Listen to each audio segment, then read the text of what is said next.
everyone, and welcome back to another story time with Miss Burko. I am here today to continue reading Magic Treehouse Pirates Past Noon. Now, if you remember in the last two chapters that we read, unfortunately, Jack and Annie got captured by Captain Bones and Pinky and Stinky. The last picture that they showed us was Jack and Annie looking out of the ship's window and noticing that the island was in the shape of a whale.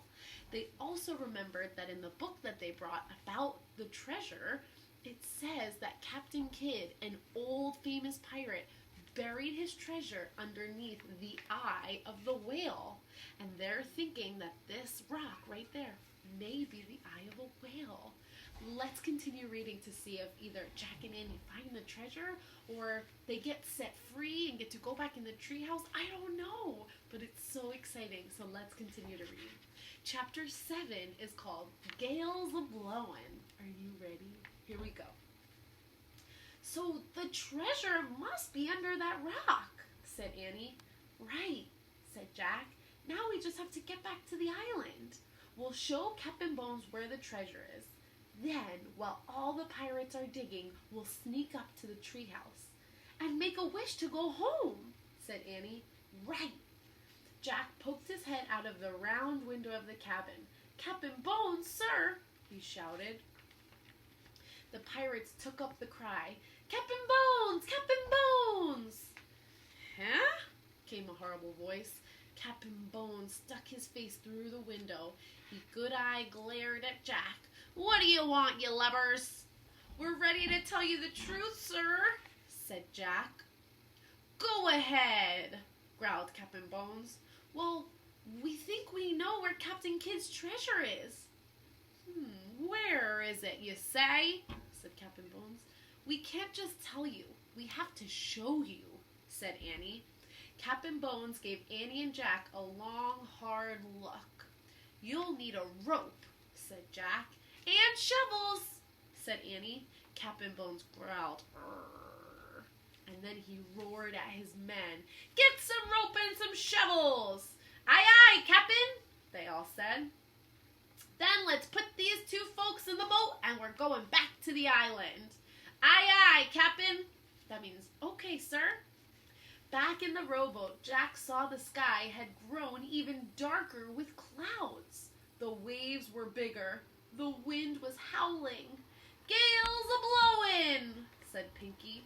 You'll see a gale if I don't get me gold today, Captain Bones shouted. Row, row, row. That means you have to kind of row the boat to make it go forward. The three pirates battled the waves until the rowboat reached the island. They all piled onto the shore. Captain Bones grabbed Jack and Annie. Okay, folks, he said, now show us where the treasure is. There, said Annie. She pointed at the black rock near the tip of the island. It's under that rock, said Jack. Captain Bones put Jack and Annie down the beach by the black rock. Get to work, he said to his workers. What about you? Said Annie. Me? Work? Captain Bones doesn't work. Jack gulped. How could they get away from him? Don't you think you should go help your friends? Said Jack. Captain Bones gave Jack a horrible smile. Nay, I'm going to hold you two until there's treasure in me hands. Oh no, so that is the end of chapter 7.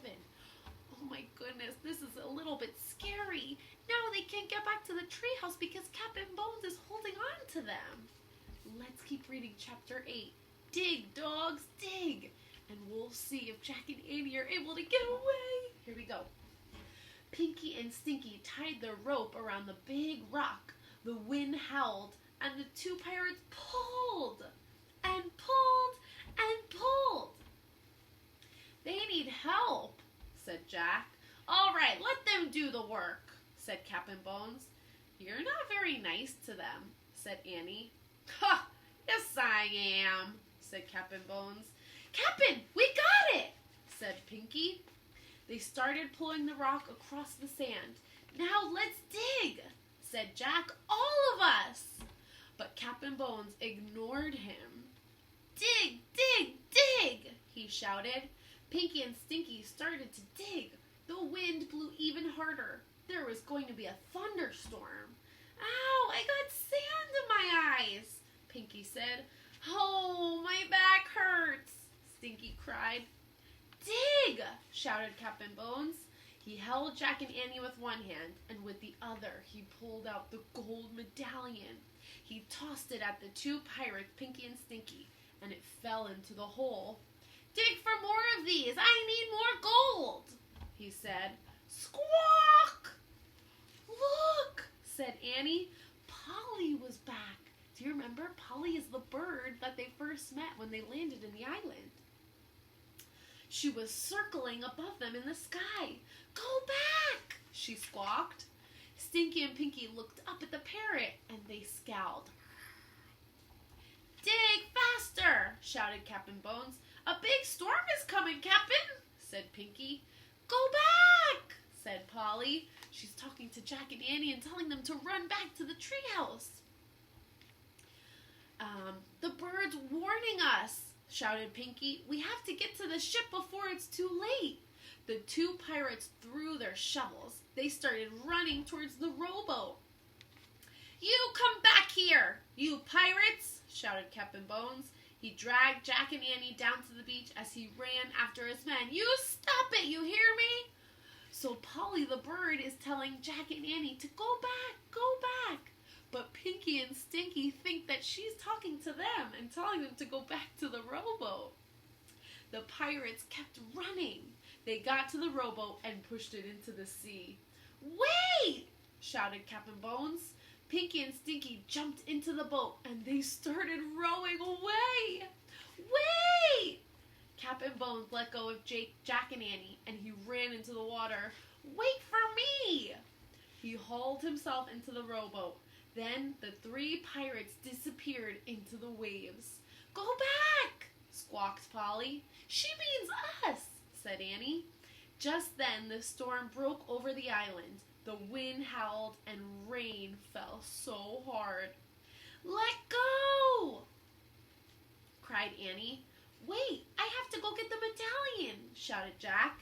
He ran to the hole dug by the pirates and he looked down into it. Even in the dreary light, the medallion was shining beautifully. Big fat raindrops were falling into the hole, washing away the sand. Jack saw a piece of wood. Then the rain cleared away more and more sand, and Jack saw the top of an old trunk. A trunk is like a box with a lid that can open like this. Sometimes there's treasure in trunks. He stared at it. Was it Captain Kidd's treasure chest? Hurry, Jack, we gotta go, cried Annie. She was halfway up the treehouse ladder. I found it, said Jack. I found the treasure chest. Forget the treasure chest, said Annie. We have to go now. The storm is getting worse. Jack kept staring at the chest. Was there gold inside? Silver? Precious gems or stones? Come on! Now Annie was shouting from the treehouse window. But Jack couldn't tear himself away. He brushed the rest of the muddy sand off the top of the treasure chest. Jack, forget the treasure, cried Annie. Let's go. Jack looked at the parrot. She was perched on the black rock, saying, Go back. And here's a picture of Jack and the treasure chest in the storm. And he's looking at it, wondering if he should bring it with him or just go back to the treehouse. And there's Polly saying, Go back. He stared into her wise eyes. He thought he knew her from somewhere else. Go back, Jack, she said. She sounded like a person. Okay, it was definitely time to go.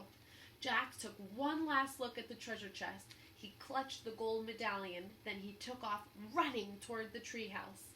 His socks and rain boots were still there. He quickly pulled the boots on, and he shoved his socks into his backpack. The rope ladder was dancing wildly in the wind. Jack grabbed it and started to go up.